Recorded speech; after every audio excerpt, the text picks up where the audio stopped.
Hello दोस्तों, आपका स्वागत है अविनाश क्लासेस के हिंदी स्टेनो चैनल में। ये डिक्टेशन 60 की स्पीड पे है। स्टार्ट। महोदय, आज हमारे देश की दशा सभी देख रहे हैं। कहाँ क्या हो रहा है यह किसी से छिपा नहीं है। देश में बढ़ती हुई उपद्रव एवं अराजकता के लिए हमारे नेता ही जिम्मेदार हैं, क्योंकि वे ही समाज के आगे आगे पथ प्रदर्शन करते चलते हैं। समाज में बढ़ती हुई हिंसावृत्ति पशुवृत्ति का परिचायक है। खेद की बात है कि बीते वर्ष 17 बार देश की सेना ने देश की रक्षा के लिए गोली चलाई। सेना देश की रक्षा करती है।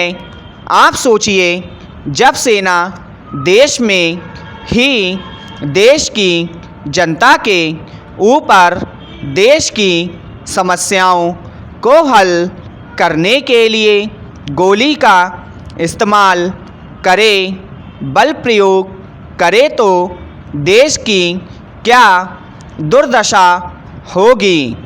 जब जब हमारे देश में क्षेत्रवाद पनपा है, तब तब उसी क्षेत्रीय दल को हमारे पड़ोस से सहायता दी गई और गृह युद्ध की स्थिति निर्मित करने में पूरा प्रयास किया गया।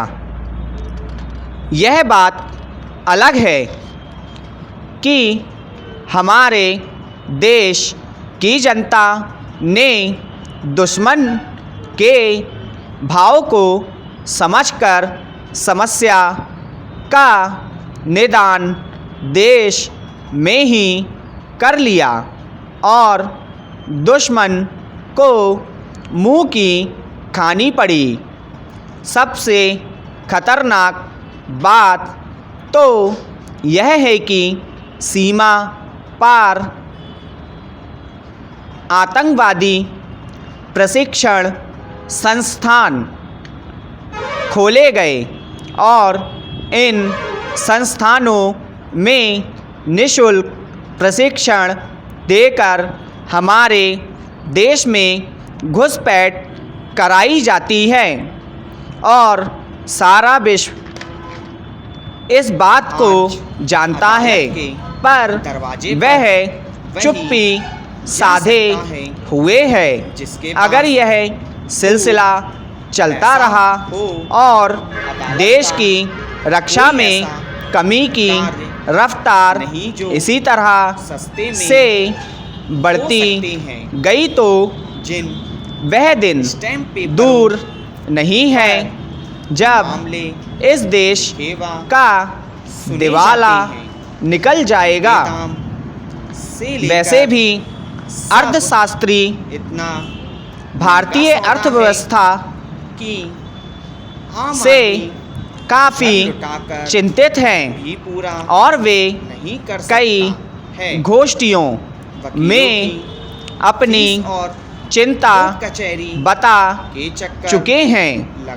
हाल ही में आर्थिक राजधानी मुंबई में आयोजित अर्थशास्त्रियों ने रुपए की घटिया कीमत से गहरी चिंता जताई और चेतावनी भी दी है कि अगर इसकी कीमत घटने से रोकने का प्रयास नहीं किया गया तो देश को गंभीर खामियाजा भुगतना पड़ेगा।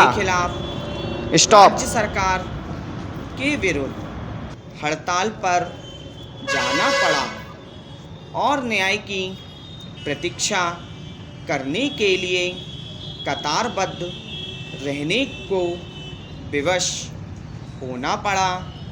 यह सही है कि भारतीय न्याय प्रणाली ना सिर्फ महंगी है बल्कि वह इतनी लंबी है कि वादी को न्याय मिलते मिलते अपना सब कुछ लुटा देना पड़ता है।